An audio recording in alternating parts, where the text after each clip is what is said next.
This is Film Festival Hacks, the podcast with Film Fest insights from both sides of the badge. Alex Ferrari is the creator of IndieFilmHustle.com and a veteran filmmaker with more than 600 festival credits. Chris Holland from FilmFestivalSecrets.com has worked behind the scenes with more than 200 festivals and is the author of the filmmaking handbook, Film Festival Secrets. Together, they're pulling back the curtain on the film festival knowledge you need to succeed. Welcome, guys, to another episode of the Film Festival Hacks podcast. I am your host, Alex Ferrari, and I am your other host, Chris Holland. And we're here to talk about all things film festivals and some hacks, a couple of little tricks of the trade that we're going to be talking about over the course of this mini-series. So today we're talking about underestimating the power of humor in making your film. So, Chris, please enlighten us on your position.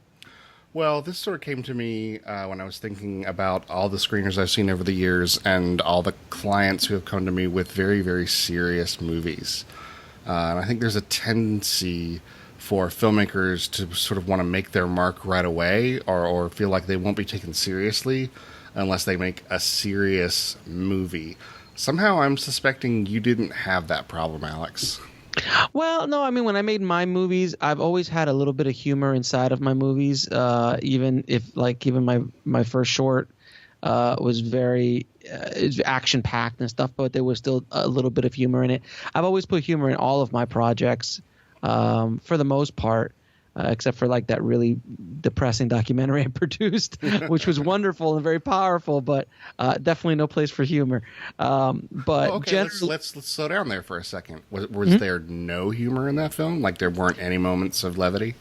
It's about how, okay, I'll tell you what it was called, Beyond Forgotten Eyes. And the documentary was about how the Japanese army in World War II kidnapped 20,000 Korean women and Chinese women and Filipino women and used them as sex slaves. And okay.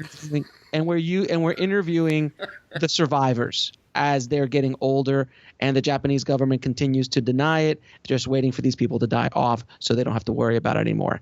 Not a lot of punchlines in that movie. Got it. Well, I mean, there don't have to be punchlines in order for humor to enter. I mean, people who have been through a lot of stuff tend to have very dark senses of humor, but humor is a defense mechanism, right? I mean, you just have to laugh, or else you're going to cry or die. And well, what was that movie? What was that documentary? Now we're on the documentary tip. What was that documentary about the one that just almost won the Oscar a couple years ago? It's like one of the best documentaries I've ever seen. Oh God, what was it?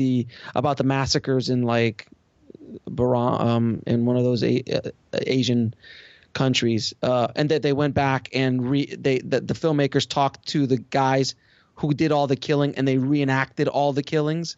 And during that process, I think it's like the importance of killing, the art of killing, or something like that. Yeah, importance. The Draft House distributed the act of killing. The act of killing. There we go. See, get to it eventually. So, the film is called The Act of Killing, and that movie has humor in it, but in a very weird way. But regardless of going into like heavy documentaries that, you know, obviously are very difficult to put like, you know, punchlines or humor or anything like that. And generally narratives have the ability, even if it's an action, if it's a drama, if it's a horror, any kind of genre, there's always generally a place to put humor in there, and never underestimate the power of that, because as Chris and I have talked about in the past, that there is a lack of humor in film festival art house movies generally, but the ones that do really well have a little bit of humor in them. And I don't want to suggest that people go looking for the humor in those serious documentary subjects, but when somebody you're interviewing, you know, who has been through that and isn't doing it in a cruel way, when they crack a joke, like, that's something they can do about themselves, right? Blind people can make jokes about being blind, right? They have that safety. And I think a lot of people sort of steer away from including those moments, thinking that some criticism is going to reflect on them, when in truth, it helps sort of throw a lot of the seriousness into relief. And you need that relief. You know, you need the light in order to be able to see the darkness, right? To be able to compare the two. And I think that's, an important thing to remember. Christopher Guest is super good at doing this in his movies. Like, they're funny, most of the way through, and then you'll just get this little bomb of seriousness, this little dramatic moment that actually means so much more than it would have coming after, 90 minutes of seriousness. So just as humor can throw some contrast to seriousness, seriousness can be a good antidote to kind of too much funny. Agreed. And like films like Tangerine, which won Sundance, I mean, it's not a comedy by any stretch, but there's a lot of humor in that movie. A lot of the work of the Duplass brothers, who also produced that movie, Matt and Jay Duplass, those guys always have some sort of comedy in their, or comedic moments in their dramedies, if you will. Same thing with Joe Swansburg, has a lot of humor in his movies. And again, they're not like slapstick Naked Gun kind of humor. They're just kind of like comedic moments that are natural in life, because in life, generally, it's not all serious all the time. There's usually some sort of break of humor. So don't underestimate the power of that when you're making your movies, because honestly, and I don't want to speak out of turn here, Chris, but generally speaking, comedies might have, even a good comedy or a good dramedy might have a better chance of getting into a film festival than a straight up serious drama. Would you agree with that? Well, entertainment is always good, right?